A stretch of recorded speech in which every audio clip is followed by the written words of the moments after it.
कैसे हो बच्चा लोग? बढ़िया। चलो हम शुरू करते हैं आज का अपना नया टॉपिक। तो what am I gonna tell you today? देखो अभी ये थोड़ा सीक्रेट है। मैं बेसिकली बताने क्या जा रहा हूँ। लास्ट जो हमने वीडियो देखी थी, जो लास्ट वीडियो का टॉपिक था, उसी टॉपिक से रिलेटेड आज का भी टॉपिक है हमारा कुछ। तो बेसिकली लास्ट वीडियो में हमने क्या देखा था कि जो इलेक्ट्रिक चार्जेस होते हैं वो इलेक्ट्रिक फील्ड के लिए रिस्पॉन्सिबल होते हैं। हमने ये भी देखा था कि जो लाइट चार्जेस होते हैं वो एक दूसरे को अट्रैक्ट करते हैं। सॉरी, एक दूसरे को अट्रैक्ट नहीं, एक दूसरे को रिपेल करते हैं। जबकि जो अनलाइक चार्जेस या ऑपोजिट चार्जेस होते हैं वो एक दूसरे को अट्रैक्ट करते हैं। यही सीखा था ना। तो ये जो एक्टिविटी है, ये अट्रैक्शन का, रिपल्सन का, ये जो फोर्स लग रहा है, जो इलेक्ट्रिक फोर्स जनरेट हो रहा है, इस इलेक्ट्रिक फोर्स को किसी ना किसी लॉ के द्वारा डिफाइन किया जा सकता है।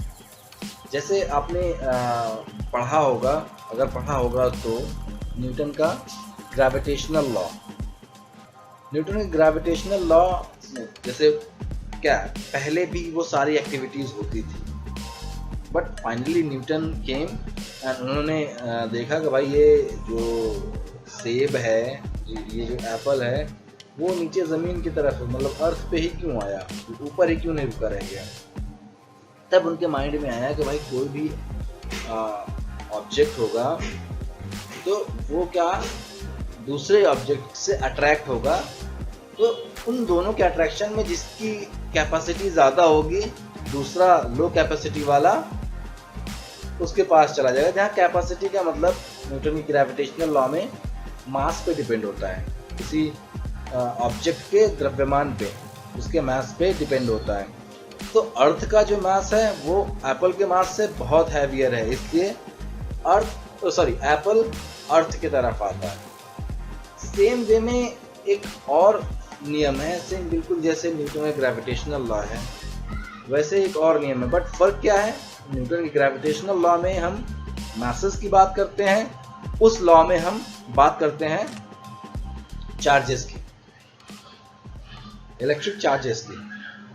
ठीक है, तो वो कौन सा लॉ है, इसको जानने के लिए हम आगे के स्लाइड्स में देखते हैं क्या है उस लॉ में। ठीक है, तो उस लॉ को जानने के लिए हमें बेसिकली क्या क्या चाहिए? हमें पहले चाहिए एक चार्ज। लेट्स से ये चार्ज Q1 है, हमें एक और चार्ज चाहिए, क्योंकि जैसे न्यूटन के ग्रेविटेशनल लॉ में दो ऑब्जेक्ट्स का होना ज़रूरी है, वैसे इसमें भी एटलीस्ट दो चार्ज का होना ज़रूरी है। तो एक दूसरा चार्ज ले लिया हमने Q2, और ये चार्ज किसी एक फिक्स डिस्टेंस पे होने चाहिए। फिक्स मतलब जो डिस्टेंस हम कैलकुलेट कर सकें। तो लेट्स से ये R जो है ये उन दोनों चार्जेस Q1 और Q2 के बीच की डिस्टेंस है। ठीक है, ऐसे में जब भी ये चार्ज, अगर ये दोनों चार्ज सेम पोलैरिटी के हैं, सेम नेचर के हैं, अगर पॉजिटिव पॉजिटिव हैं, Q1 पॉजिटिव Q2 पॉजिटिव, उस सिचुएशन में दोनों में रिपल्सन होगा, मतलब दोनों एक दूसरे से दूर भागेंगे। ये एरो से आप ये चीज़ समझ सकते हैं।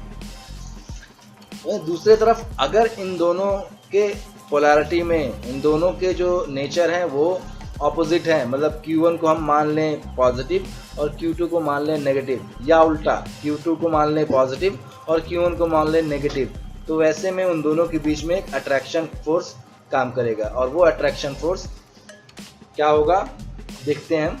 तो बेसिकली वो अट्रैक्शन फोर्स इन दोनों चार्जेस पे और इस डिस्टेंस पे मतलब डिपेंडेंट होगा। चार्ज जितना ज़्यादा हाई होगा उतना ज़्यादा उस फोर्स की वैल्यू ज़्यादा होगी, और ये डिस्टेंस जितनी ज़्यादा कम होगी वो वैल्यू उतनी ज़्यादा होगी, फोर्स की वैल्यू, सॉरी। तो देखते हैं यहाँ बेसिकली क्या है, वो जो इलेक्ट्रिक फोर्स जनरेट हो रहा है इन दोनों के इम्पैक्ट से, वो इन दोनों के मल्टीप्लिकेशन के प्रोपोर्शनेट में है, F is proportional to Q1 into Q2, और ये जो डिस्टेंस है उसके स्क्वायर के इन्वर्सली प्रोपोर्शनल है। दोनों चार्जेस के मल्टीपल के डायरेक्टली प्रोपोर्शनल है, और इस दोनों के बीच, दोनों चार्जेस के बीच की दूरी के स्क्वायर के इन्वर्सली प्रोपोर्शनल है। ठीक है, तो अभी इन दोनों इक्वेशन को, जो फोर्स है वो सेम है, एक F ही है, तो दोनों इक्वेशन को हम कंबाइन कर सकते हैं। कंबाइन करने के बाद हमें क्या इक्वेशन मिलेगी, F is equal to K Q1 Q2 divided by R2, R square, sorry R2 नहीं, R स्क्वायर। ठीक है, सेम सिचुएशन में ये जो इसकी फाइनल इक्वेशन आएगी, वहां पर जो K था, हमने F equal to K Q1 Q2 divided by R square रखा था, वहां पर जो K था वो K बेसिकली क्या है, एक कांस्टेंट है जिसकी वैल्यू उस टाइम पे नहीं पता थी, बट फाइनली उसकी वैल्यू क्योंकि जो Q1 और Q2 ये दोनों फिजिकल क्वांटिटीज हैं, R भी फिजिकल क्वांटिटी है, दैट इज लेंथ। तो इस K की वैल्यू को हम, जो वहां पर K था उसकी वैल्यू को हम निकाल सकते हैं। तो उसकी वैल्यू जो निकली है वो फाइनली ये है 1 divided by 4 pi epsilon not. यहाँ पर एप्सिलॉन नॉट जो है ये परमिटिविटी है वैक्यूम की, परमिटिविटी ऑफ वैक्यूम। ठीक है, तो जो फाइनल इक्वेशन हमें मिलती है वो फाइनल इक्वेशन है F equals to 1/4 pi epsilon not Q1 Q2 divided by R square. ये हमारी फाइनल कूलॉम्स लॉ की इक्वेशन है। ठीक है, बहुत ज़्यादा डिटेल में मैं नहीं जा रहा हूँ, डिटेल में कभी आपको जानना होगा तो उसके हम अलग से कोई वीडियो बनाएंगे, या आप हमारी वेबसाइट पे चले जाना, वहाँ पर मैं इसको पूरा फुल डिटेल में बताऊँगा। ठीक है, सो लास्ट इक्वेशन से हम ये फाइनली वो कर सकते हैं कि हमारा जो कूलम का नियम है वो कुछ इस तरह से है, when two charges of Q1 and Q2 coulombs are kept at a distance of R unit. जब कोई दो चार्जेस जिनकी वैल्यू Q1 और Q2 है वो किसी एक फिक्स दूरी R यूनिट की दूरी पर रखे हुए हों, तो ऐसे में उनके बीच जो इलेक्ट्रिक फोर्स जनरेट होगा वो डिपेंडेंट होगा, किसके डिपेंडेंट होगा, उन दोनों चार्जेस के ऊपर डिपेंडेंट होगा और उस डिस्टेंस के ऊपर डिपेंडेंट होगा। ठीक है, तो कैसे डिपेंडेंट होगा उनके बीच, F is directly proportional to Q1 into Q2 and F is inversely proportional to R square। ठीक है, तो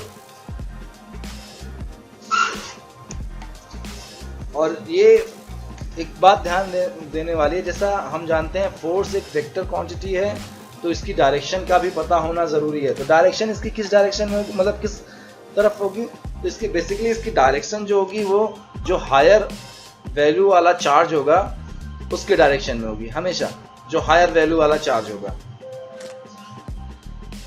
ठीक है, हमेशा उसके ऊपर डिपेंड करेगा। जैसे आपने देखा न्यूटन के उसमें, न्यूटन ग्रेविटेशनल लॉ पे अगेन हम चलते हैं, जो एप्पल था वो अर्थ पे गिरता है, यानी जो फोर्स ऑफ अट्रैक्शन था वो एप्पल से अर्थ के तरफ था, यानी जो हैवियर मास था उसके तरफ अट्रैक्शन था। ऐसे ही सेम यहाँ पर भी होगा, जो हायर चार्ज होगा उससे इम्पैक्ट होगा। अगर दोनों चार्जेस सेम है, एक बड़ा है एक छोटा है, तो जो हायर वैल्यू वाला चार्ज होगा वो दूसरे वाले को रिपेल करेगा, मतलब हायर वैल्यू वाले चार्ज के अपोजिट में वो होगा। ठीक है, फोर्स की डायरेक्शन होगी ना। अगर दोनों अपोजिट चार्जेस हैं, मान लें Q1 पॉजिटिव है Q2 नेगेटिव है, ऐसे सीन में जो फोर्स होगा वहां पर अट्रैक्शन का होगा।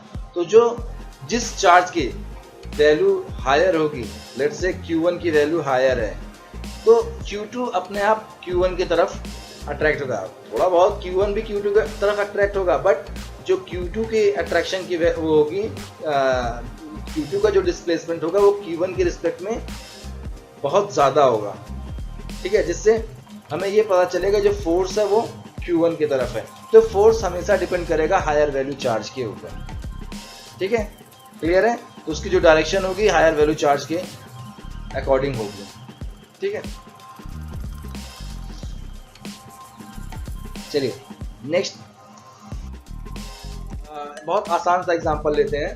देखो जैसे हम एक एग्जांपल लेते हैं बैटरी का, हम चार्ज की बात कर रहे हैं तो बैटरी सबसे अच्छा एग्जांपल है चार्ज करने का। बैटरी में आपने सुना होगा, पढ़ा भी होगा और देखा भी होगा, दो पोल होते हैं, एक दो टर्मिनल होते हैं, एक पॉजिटिव और एक नेगेटिव।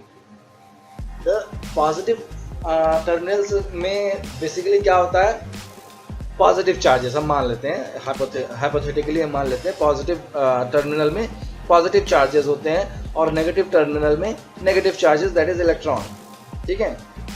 तो क्या होता है, जैसे हमने इनको कनेक्ट किया किसी एक लोड से, लोड यहाँ पर हमारा ये बल्ब है, ठीक है। तो ये क्या होगा, यहाँ पर जो भी चार्ज पॉजिटिव चार्ज रखे हुए हैं, यहाँ पर जो भी नेगेटिव चार्ज रखे हुए हैं, ये दोनों एक दूसरे से कनेक्ट हो गए। अभी क्या होगा, ये नेगेटिव चार्ज इस पॉजिटिव चार्ज से अट्रैक्ट होंगे, पहला पॉइंट। दूसरा पॉइंट, इस पॉजिटिव चार्ज में आपस में जो चार्ज पड़े हुए हैं जो इम्बैलेंस मतलब अगर कुछ नेगेटिव चार्ज हैं जो बैलेंस हो गए इस पॉजिटिव चार्ज से, वो क्या करेंगे, दूसरे चार्ज को नहीं अट्रैक्ट रिपल करेंगे। बट जो इम्बैलेंस्ड हैं, जिनका कोई अभी पेयर नहीं बना है, वो रिपल करना शुरू करेंगे उस पॉजिटिव चार्ज को। सेम यहाँ पर भी होगा, नेगेटिव चार्ज दूसरे नेगेटिव चार्ज को रिपल करना शुरू करेगा, वो शुरू करेगा इस तरफ के लिए, पॉजिटिव चार्ज की तरफ भेजेगा। और दूसरे पॉइंट पे ये पॉजिटिव चार्ज ये पॉजिटिव चार्ज इस नेगेटिव चार्ज को अट्रैक्ट भी करेगा। सेम यही सीन दोनों प्लेट्स में चलती रहेगी। ये पॉजिटिव वाला जो पॉजिटिव चार्जेस होंगे वो नेगेटिव चार्ज को अट्रैक्ट करेगा और साथ ही साथ पॉजिटिव चार्ज को रिपेल करेगा नेगेटिव चार्ज के जाने के लिए। मतलब ये दोनों की मिली भगत होगी। जो पॉजिटिव टर्मिनल होगा उसमें जो चार्ज होंगे वो ये कहेंगे कि बेटा तुम नेगेटिव प्लेट में जाओ, तुम्हारी यहाँ कोई जगह नहीं है। और उस तरफ से वो नेगेटिव प्लेट वाला ऑलरेडी पॉजिटिव चार्ज को खींचेगा, आजा मेरे भाई आजा, हम दोनों को मोक्ष की प्राप्ति कर लेंगे, ठीक है। यही सेम नेगेटिव प्लेट में होगा, नेगेटिव चार्जेस जो होंगे वो दूसरे नेगेटिव चार्जेस को रिपेल करेंगे। तो उसमें जो हायर वैल्यू वाला चार्ज होगा वो रुका रहेगा, लोअर वैल्यू वाले चार्ज वो रिपेल होके बाहर निकल जाएंगे, जो फाइनली करंट के रूप में फ्लो होंगे और ये अपना बल्ब जो होगा वो ग्लो होना शुरू हो जाएगा, मतलब जलना शुरू हो जाएगा, ठीक है। समझ में आया ये पॉइंट? आई होप आपको समझ में आया होगा। अगर नहीं समझ में आया प्लीज़ कमेंट करना, कमेंट में बता देना, मैं किसी और तरीके से इस पॉइंट पे अलग से एक वीडियो बना दूंगा ताकि आप समझ सको, ठीक है। चलो थैंक यू फॉर वॉचिंग। या ये मेरे कुछ सोशल मीडिया हैंडल हैं इस चैनल के, तो उम्मीद करता हूँ आप लोग यहाँ पर भी फॉलो करेंगे। और ये मेरी वेबसाइट है, इस पर रेगुलर विजिट करें। यहाँ पर मैं सिर्फ फिज़िक्स से ही नहीं, जो अपने कॉस्मोस यानी स्पेस से रिलेटेड चंक्स भी लाता रहता हूँ, स्पेस से रिलेटेड पॉइंट्स भी इसमें डालता रहता हूँ। ज़्यादा स्पेस से रिलेटेड पॉइंट्स ही हैं वेबसाइट पे, ठीक है। Thank you. और हाँ, चैनल को सब्सक्राइब कर लेना प्लीज़।